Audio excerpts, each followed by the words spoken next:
Quiero una galleta. Su señoría, esta defensa solicita desestime la petición de vincular a proceso a mi defendida, la señorita Andrea Miranda. Esto con fundamento en el artículo 19 de la Constitución Política de los Estados Unidos Mexicanos, así como el artículo 316, específicamente de su fracción tercera, que establece que para vincular a proceso se debe de establecer la existencia de un hecho que la ley señale como delito y la probabilidad de que mi defendida lo haya cometido o participó en su comisión.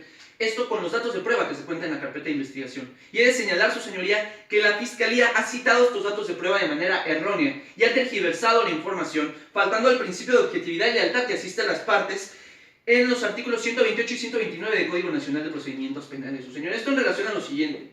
Por lo que hace el señor Israel Montes y Carlos Antonio Vera, efectivamente sus entrevistas señalan haber tenido relaciones sexuales con mi defendida. Esto dentro de la periodicidad, como bien señala la Fiscalía, entre los meses febrero y junio del año 2017. Sin embargo, su señoría, estas personas se realizaron estudios clínicos en el mes de agosto, los cuales arrojan un resultado positivo en VIH, sí. Pero mi defendida se realiza estudios clínicos, con los cuales se cuenta en carpeta de investigación hasta el mes de diciembre, su señoría. Y es cerca de esa temporalidad que señala mi defendida en su propia entrevista que se entera de esa infección de VIH, por lo cual no puede tener relación estos hechos que señala la Fiscalía del señor Israel Montes y el señor Carlos Antonio Vera con que mi defendida haya cometido un delito. Su señoría, esto no se puede tomar en cuenta para vincular a proceso. Su señoría, asimismo, con lo que señala el señor Carlos Antonio Vera en su entrevista, señala trabajar en un bar y refiere de manera textual: nunca antes me había hecho una prueba de VIH, tampoco creí que fuera necesario, porque por eso siempre me acuesto con niñas bien y extranjeras que llegan al bar, personas que lo pudieron haber infectado de VIH, su señoría. Asimismo, ese mismo testigo señala inyectarse heroína de manera frecuente. Por la higiene que se maneja en estas prácticas, pudo haberse infectado con una jeringa, y no así como lo señala la Fiscalía, por tener relaciones sexuales con mi defendida. He de señalar también, su señoría, que mi defendida en su entrevista niega rotundamente haber tenido relaciones sexuales con esas personas. Y eso no lo menciona la Fiscalía, su señoría. Asimismo, el señor Oscar Hernández y Sergio Reyes, otros dos ofendidos dentro de la misma causa penal, señalan de haber tenido relaciones con mi defendida en la misma temporalidad, su señoría. En base a eso, reitero que mi defendida, dentro de carpeta de investigación, consta que está infectada hasta el mes de diciembre y no antes, por lo cual no se puede tomar en cuenta para vincular a proceso. En suma a eso y robusteciendo el argumento, su señoría, estas dos personas, Oscar Hernández y Sergio Reyes, presentan análisis clínicos que se cuenta con ellos dentro de carpeta de investigación, que dan resultado positivo en reacción de cadena de polimerasa, pero en ningún momento, su señoría, se menciona el virus del VIH en esos dictámenes, por lo cual no deben ser tomados en cuenta.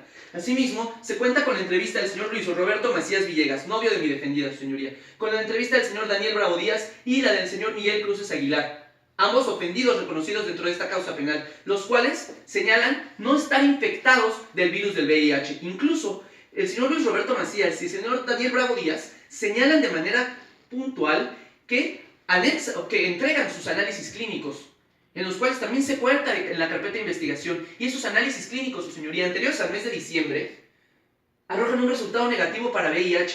El señor Miguel Cruz Aguilar, de manera específica, dice que no está infectado de VIH, su señoría. Esto es un dato de prueba fehaciente que nos dice que mi defendida no pudo haber infectado a otras personas antes del mes de diciembre. Asimismo, su señoría, mi defendida confirma haber tenido relaciones sexuales, como lo dicen estas tres personas. Incluso, señoría, esas relaciones sexuales en algunas ocasiones fueron sin protección.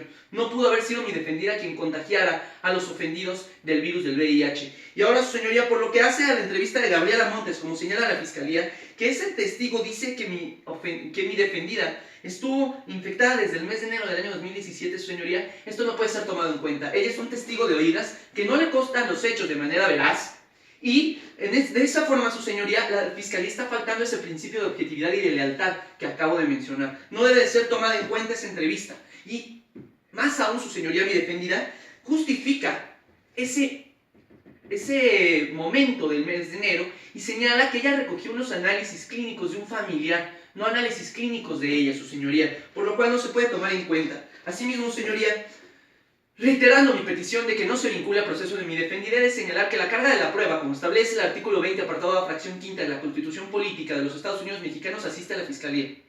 Es responsabilidad de la Fiscalía acreditar lo que establece la fracción tercera del artículo 316 del Código Nacional de Procedimientos Penales, y no lo hizo en esta audiencia, su señoría. Y en atención al principio de presunción de inocencia que asiste a mi defendida, en el artículo 20, apartado B, fracción primera de la Constitución Política de los Estados Unidos Mexicanos, así como el artículo 113, disculpe, señoría, del Código Nacional de Procedimientos Penales, es que debe de dictar un auto de no vinculación a proceso. ¿Es cuánto?